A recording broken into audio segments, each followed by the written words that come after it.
বানিয়ে করে ওকে।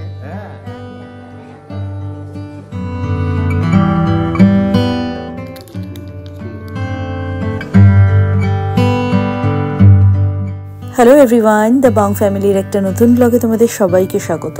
আশা করি সবাই তোমরা খুব ভালো আছো। আজকে ব্লগটা 6 ডিসেম্বরের ব্লগ। সন্ধ্যাবেলা থেকে এখন ব্লগটা শুরু করছি। 6টা থেকে 6:15 মতন বাজছিল। দেওরের বিয়ে শেষ করে কদিনের জন্য খর্দাতে মানে আমার বাপের বাড়িতে এসছি বেড়াতে।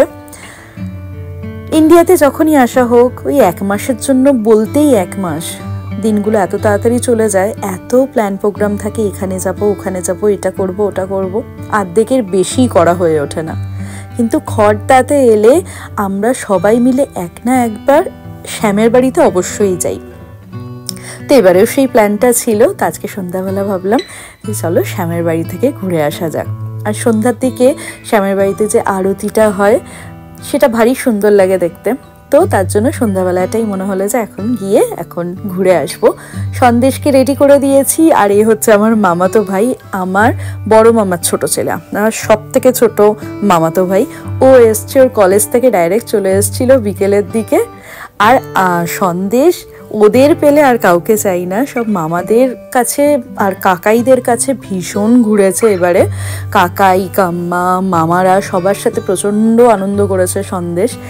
তো মানে আমার ভাইয়ের কাঁধে চড়েই ও ঘুরছিল। ও রেডি হয়ে গেছে, এদিকে মায়েরাও রেডি হয়ে গেছে। আর তোমরা তো জানোই যে আমি যখন যে বাড়িতে থাকি, মানে যখন আমরা ইন্ডিয়াতে যাই, আমরা যখন যে বাড়িতে থাকি সেখানেই আমাদের 4 জন মা বাবাই সেখানেই থাকে। তো আমি যখন বাপের বাড়িতে এসেছি, আমার শ্বশুর শাশুড়িও আমার সাথেই এসছেন। 2 বাবা আজকে মন্দিরে যাচ্ছে না। তো ওনারা ভেবেছেন যে না, এখন ওনারা যাবেন না, ওনারা খবর টবর দেখবেন, টিভি দেখবেন, ওনারা বাড়িতেই থাকবেন। তো আমরাই সবাই যাচ্ছি, ভাই যাচ্ছে, সন্দেশ যাচ্ছে, আমি যাচ্ছি, আর 2 মা যাচ্ছেন। তো এখানে এখন তো পুরো মামার আদর চলছে, মানে বিশাল প্যাম্পারনেস, জুতো টুতো পরিয়ে টরিয়ে দেওয়া, সব কিছুই মামার কাছে করবে।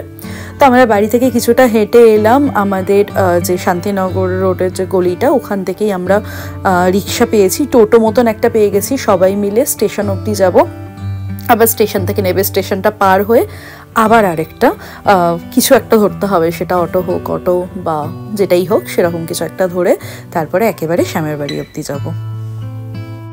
এইবারে এসে সন্দেশকে একবারও ট্রেনে ওঠানো হয়নি। তো ওকে ভাবছি যে এই যে কদিন আছি আমি খর্দাতে, তো সে কদিনের মধ্যে যদি কোথাও আশেপাশে যাওয়া হয়, একবার বেলঘরিয়াতে যাওয়ার ইচ্ছা আছে, রাজীবের মামার বাড়ি। তো এখান থেকেই যাব। তো সেদিনকে সন্দেশকে এই 2টো স্টেশন ট্রেনে করে নিয়ে যাব, যাতে ওর ট্রেনের এক্সপিরিয়েন্সটাও হয়ে যায়। আর সন্দেশ এবারে না ভীষণ মজা করেছে এই রিক্সাতে, টোটোতে, অটোতে। ওর ভীষণ ভালো লেগেছে এইসব জিনিসগুলোতে উঠতে। শ্যামের বাড়ির এখানে চলে এসেছি, ছোটোবেলা থেকে বহুবার এসেছি, প্রচুর স্মৃতি এখানে। তো পুজোর জন্য এদিকে প্রসাদ নিয়ে নিয়েছি, এখন শ্যামের বাড়িতে ঢুকছি। তোমরা যারা খর্দার আশেপাশে থাকো বা অনেক দূর দূর থেকেও তো শ্যামের বাড়িতে অনেক লোকজন আসে। আর এই মন্দিরটা 400 বছরেরও বেশি পুরনো মন্দির। আমরা যে অটোতে আসছিলাম, সেই অটোর দাদা আশেপাশেই থাকেন শ্যামের বাড়ির। তো উনি প্রচুর গল্প বললেন শ্যামের বাড়ির। ছোটবেলা থেকে আমারও প্রচুর স্মৃতি শ্যামের বাড়িতে। এমনিতে তো ঠাকুর দর্শন করতে আসতামই, তাছাড়াও এখানে পৈতে বা জন্মদিন বা অন্নপ্রাশন বা অনেকের শ্রাদ্ধা অনুষ্ঠানেও এখানে ঠাকুরের ভোগ প্রসাদ খাওয়ানো হয়। সেই রকম অনেক ইনভিটেশনে শ্যামের বাড়িতে এসছি, এখানে ভোগ প্রসাদ খেয়েছি, সে অমৃত একদম। এইবারে অবশ্য আর ভোগ প্রসাদ খাওয়া হলো না, দেখি পরের বারে এসে অবশ্যই ট্রাই করব।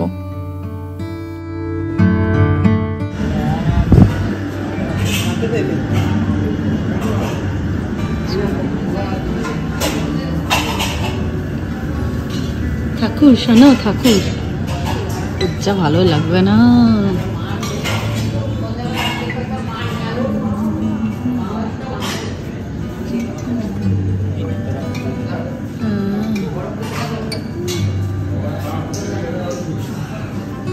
গৌর নিতাই শোনো।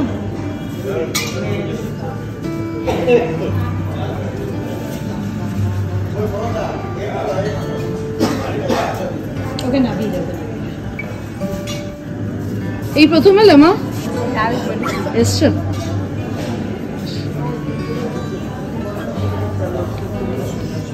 আমরা যখন পৌঁছেছি তার আগেই সন্ধ্যা আরতি শেষ হয়ে গেছে, কিন্তু খুব সুন্দর করে আমরা ঠাকুর দর্শন করতে পেরেছি। আর খুব একটা ভিড় ছিল না, যেহেতু ঠাকুরমশাইও খুব সুন্দর করে পুজো দিলেন আর সন্দেশের হাতে একদম ঠাকুরের পায়ে ফুল দিয়েছেন ঠাকুরমশাই।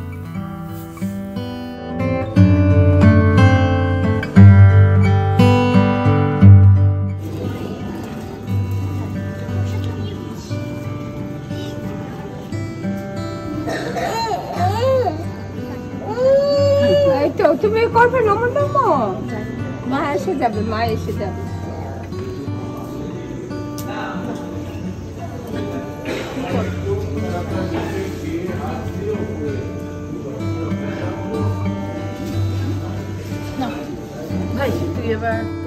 খুব সুন্দর করে পুজো দিয়েছি। এখন ঠাকুরের মন্দিরটা একটু প্রদক্ষিণ করে নিই 3 বার। আমার মায়ের যেহেতু পায়ে ব্যথা, 2 মাই ঠাকুরের সামনে বসে আছে, আমি, ভাই আর সন্দেশ ঠাকুরের মন্দিরটা 3 বার প্রদক্ষিণ করে নেব।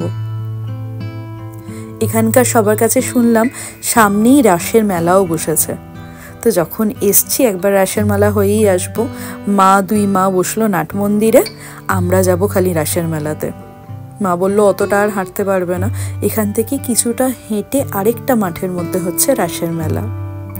ছোটবেলায় অবশ্য রাসের মেলাতে এসছি, বড় হওয়ার পরে কত বছর যে আসিনি তার কোনো ইয়ত্তা নেই। আর এই ফুলটা দেখো, ঠাকুরের পা থেকে সন্দেশকে দিয়েছেন। সন্দেশ কাউকে দেবে না এই ফুলটা। আমি বলছি বারবার যে পড়ে যেতে পারে, তুই আমার হাতে দিয়ে দে, সে কিছুতেই শুনবে না। বহুদিন বাদে এরকম মেলায় এলাম, জানো তো। তো ছোটবেলায় একটা আনন্দ ছিল মেলায় আসার, নানান রকম ওই চরকা টরকাতে চড়বো তার জন্য, বা ছোট ছোট খেলনাগুলো কিনবো তার জন্য। তারপরে বড় হয়ে মেলাগুলো এতটাই, মানে এত রকমের মেলা হতো খড়দার ওই সূর্য সেনের মাঠে, তখন আর ভালো লাগতো না। কিন্তু এত বছর বাদে এরকম মেলায় এসে এত ভালো লাগছিল। রং বেরঙের খেলনা, কত রকমের জুয়েলারি, আমি কিছু জুয়েলারি নিয়েছি। আর কিছু দেখলাম ছড়ার বই ছিল, বাংলা ছড়ার বইগুলো তো আর ইউএসএতে ওখানে পাই না, কাজে এখান থেকে আমি নিয়ে যাই। আংশুকেও পড়িয়েছি, এখন সন্দেশের জন্য কয়েকটা নিয়ে যাব। অ আ ক খ বইগুলো আগের বারে নিয়ে গেছিলাম, সেগুলোও কটা নিয়ে যাব, আবার কয়েকটা নর্মাল ছড়ার বইও নিয়ে যাব। কি সুন্দর যে লাগছিল। অবশ্য এই মাঠটার মধ্যে না খালি দোকানপত্রগুলোই ছিল, বাচ্চাদের যে খেলনার জিনিসগুলো বা যেগুলো ওই চড়ে না চরকার মতন, ক্যারাসলের মতন, সেই জিনিসগুলো আবার ছোট্ট একটা মাঠে এর থেকে আলাদা হয়ে সেখানে ছিল। সেখানটাতেও আংশুকে নিয়ে যাব। এখানে ওই হরেক মালের মতন দোকানগুলো হয়েছে। সেই আগে তো এরকম 5 টাকার মধ্যে সব কিছু থাকতো, এখন অবশ্যই দাম বেড়েছে। তবে কোথাও না ওই যে বন্দুক ছোড়া প্রত্যেকটা মেলার মধ্যে থাকতো, সেই জিনিসটা দেখতে পেলাম না। বাচ্চাদের খেলনাগুলো দেখে ইচ্ছা অবশ্য করছিল কয়েকটা কিনি, কিন্তু আবার এগুলো বয়ে বয়ে নিয়ে যাওয়া যেহেতু সম্ভব না, তাই কিছুই আমি সেরকম কিনিনি। সন্দেশ এদিকে আস্তে আস্তে এই জিনিসগুলোকে দেখে বাচ্চাদের যেমন হয় একটু চড়তে চাইলো, ওকে এই চরকাটায় চড়িয়ে দিয়েছি একবার। ও এখন চড়ে নিক, তারপরে যাব মায়েদের নেব ওখান থেকে, প্রসাদটাকে প্যাক করাবো, তারপরে যাব বাড়িতে। রাত্রিবেলা আমাদের কিন্তু একটু অন্য প্ল্যান আছে, আমার আর ভাই স্পেশালি। যেমন বলছিলাম, বাড়িতে চলে এসেছি আর দুই বাবাকে দেখাচ্ছিলাম যে আমরা কি ছড়ার বইগুলো এনেছি। কয়েকটা বেশ ছড়ার বই এনেছি, তাছাড়া আমার ননদের মেয়ের জন্য, আমার আমার নিজের বোনের মামাতো বোনের ছেলের জন্য, ওদের জন্য এনেছি। আর দেখো, নিজের জন্য না এই 2টো চুড়ি কিনেছি আমি, আর কিনেছি গলার একটা চোকার। এই অক্সিডাইজ জিনিসগুলো না ওই দিকে পাওয়া গেলেও খুব বেশি দাম হয়, এখানে মেলায় পেলাম এত সুন্দর সুন্দর জিনিস, বেশ কয়েকটা নিয়ে নিয়েছি। আর এই কানের দুলগুলো নিয়েছি আমার ওইখানকার কয়েকটা বন্ধুদের দেওয়ার জন্য, ইউএসএতে বন্ধুদের দেওয়ার জন্য। আরও কয়েকটা জিনিসপত্র আমি কিনবো, এখানে কানের দুলগুলো ভারী পছন্দ হয়েছে তাই নিয়ে নিয়েছি। আর এই চুড়িটা কিনেছি আমার জন্য, আর এই চোকারটাও কিনেছি আমার জন্য। চোকারের সাথে আবার 2টো কানের দুলও আছে।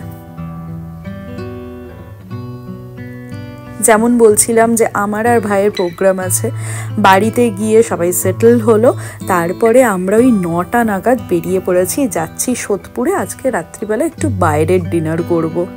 যেহেতু রাজীব আসেনি না, খুব একটা বাইরে গিয়ে আমার খাওয়া দাওয়া হচ্ছে না, আর বাবা মারা তো খুব একটা বেশি বাইরে খায়ও না। তো ভাই যেহেতু এসছে বললাম যে চল আজকে একটু বাইরে খেয়ে আসি, বিরিয়ানি খেতে ইচ্ছে করছে। আমার খুব ইচ্ছা ছিল যে সোদপুরে তো এখন সব রেস্টুরেন্ট আছে, তো আমার ইচ্ছা ছিল দাদা বৌদিতে বিরিয়ানি খেতে যাবার। ও বললো চল এবার ডিবাপিতে চল, ডিবাপি নাকি আরও বেটার। তো ওর সাজেশনেই গেছিলাম ডিবাপিতে। তো আমাদের বসে অত রাত্রিবেলা গেছি, তারপরেও বসে থাকতে হয়েছে আধা ঘন্টা, তারপর আমরা সিট পেয়েছি। তাও আমাদের টেবিলটা শেয়ার করতে হয়েছিল আরেকটা ফ্যামিলির সঙ্গে, বাট কোনো ব্যাপার না, খাওয়া নিয়ে কথা, কোনো অসুবিধাই নেই। তো আমরা খাবার দাবার যেটা অর্ডার করেছিলাম, একটু রাত হয়ে গেছিলো, প্রচণ্ড খিদে পেয়ে গেছিলো। যাই হোক, ওখানে একটা স্পেশাল মেনু ছিল সেদিনকার মতন, এই ফিশের একটা ডিশ ছিল, আর তাছাড়া অবভিয়াসলি বিরিয়ানি অর্ডার করেছিলাম। আমার ঠিকঠাক লেগেছে, বাট স্টিল আমার কাছে মনে হয় দাদা বৌদির টেস্টটা আরও বেটার, আমি ওকে বলেওছি সেটা। তো চলো আজকে বিরিয়ানি দিয়েই ব্লগটা শেষ করছি। আজকের এই ছোট্ট ব্লগটা তোমাদের কেমন লাগলো অবশ্যই জানিও। যদি কিছু ভালো লেগে থাকে ব্লগে, অবশ্যই একটা লাইক করে দিও, শেয়ার করো, কমেন্ট করো, আর যদি চ্যানেলে নতুন হয়ে থাকো অবশ্যই সাবস্ক্রাইব করে দিও। আমাদের বাড়ি ফিরতে ফিরতে বেশ রাত হয়ে গেছিলো, যেহেতু আমাদের মানে খেতে খেতেই অনেকটা সময় চলে গেছিলো, রেস্টুরেন্টেই অনেকটা সময় চলে গেছিলো। তো রাস্তাঘাট একদম শুনশান। আমরা একটা অটো পেয়ে গেছিলাম, যেটা করে আমরা বিটি রোড অব্দি এলাম খড়দার, তারপরে রিক্সা করে বাড়ি। তো চলো আজকের জন্য এখানেই বাই বাই, সবাই খুব ভালো থেকো।